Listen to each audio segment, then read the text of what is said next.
जय श्री राम प्रेमी भक्तजनों, प्यारे भक्तों, जब हमारे जीवन में खुशियाँ आने वाली होती हैं यानी खुशियाँ दस्तक देती हैं तो भगवान हमें कुछ संकेत देते हैं। बहुत से मनुष्य उन संकेतों को समझ नहीं पाते और कई मनुष्य तो उन संकेतों को अशुभ बताते हैं, लेकिन वो होते बहुत ही शुभ हैं। कौन से संकेत हैं प्यारे भक्तों, जानने के लिए अंत तक बने रहिएगा। प्रेमी भक्तों, संकेत नंबर 1, अगर आपके घर में लड़की पैदा हुई है तो ये बहुत ही शुभ संकेत है। क्यों? क्योंकि लड़की लक्ष्मी का रूप होती है। अब देखो, लोग चाहते तो माँ लक्ष्मी को है यानी धन को चाहते हैं, लेकिन अगर लड़की पैदा हो गई तो बहुत से घरों में ऐसा होता है, गांव में खास करके जो पुरानी समय की जो औरतें हैं तो उनका मुंह बन जाता है। मेरी अभी देखी हुई बात है, 2 साल पहले एक घर में लड़की पैदा हुई थी तो उस सास ने इतनी कलह करी कि पूछो मत। लड़की ने अपने मायके में जाके अपना प्रेगनेंसी का जब वो डिलीवरी हुई तो अपने मायके में चली गई वो, और वो 1-2 साल तक वहीं रही। अब उसके लड़का पैदा हुआ तो उसकी सास को चैन पड़ा। ऐसा ज़माना आज भी है। तो ऐसे घर में कहाँ से लक्ष्मी आएगी, कहाँ से सुख शांति आएगी? समझ लो उनकी उल्टी गिनती शुरू हो गई अगर कोई ऐसा सोचते हैं तो प्यारे भक्तों, अगर आपके घर में बेटी का जन्म हुआ है तो खुश होइए, खुशी खुशी, और लक्ष्मी की तरह ही अपनी बच्ची से व्यवहार कीजिए तो आपके घर में हमेशा सुख शांति और खुशियाँ रहेंगी। और ये बहुत बड़ा संकेत है लड़की का पैदा होना। प्यारे भक्तों, अगर आपके घर में गाय है और गाय ने अगर बच्चियाँ पैदा की है तो ये भी एक बहुत बड़ा शुभ संकेत है, गाँव बच्चियाँ पैदा होना।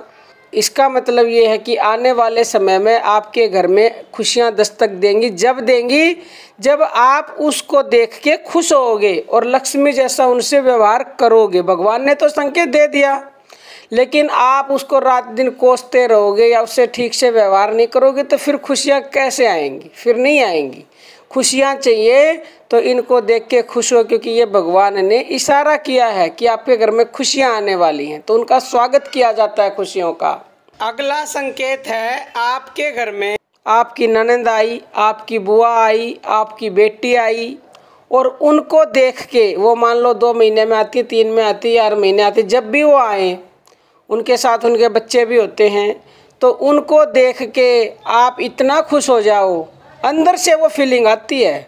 ज़बरदस्ती नहीं लाई जाएगी। जब भगवान खुशियाँ देता है तो आपके अंदर ऐसी फीलिंग आएगी, उनको देख के ऐसे खुश हो गए आप जैसे हमारे भगवान ही आ गए।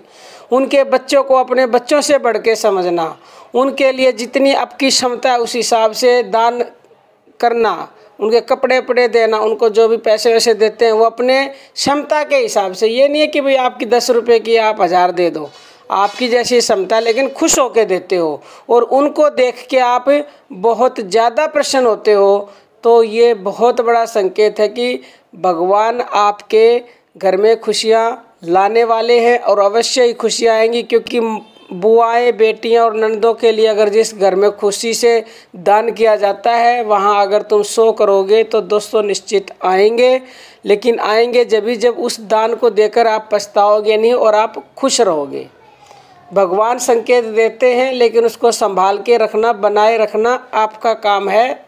और प्यारे भक्तों, कभी कोई आपके दरवाजे पर आ गया, चाहे वो कैसा भी है, और अगर उसने आके आपसे भिक्षा मांगी, भोजन मांगा और आपको ऐसा लगा कि ये आने वाला साक्षात भगवान का स्वरूप है और उसको खुश होके आप भोजन करवाते हो, क्योंकि अन्न से बड़ा कोई दान नहीं है और आपकी आत्मा में खुशी है और आपने उसको जो दिया वो आपको ये फील ना हो कि मैंने इसको इतने रुपए दे दिए, खर्चा हो गया, तो समझ लो ये आपके लिए बहुत बड़ा शुभ संकेत है। आपके घर में खुशियाँ आने वाली हैं, दरवाजे पर दस्तक दे रही हैं खुशियाँ।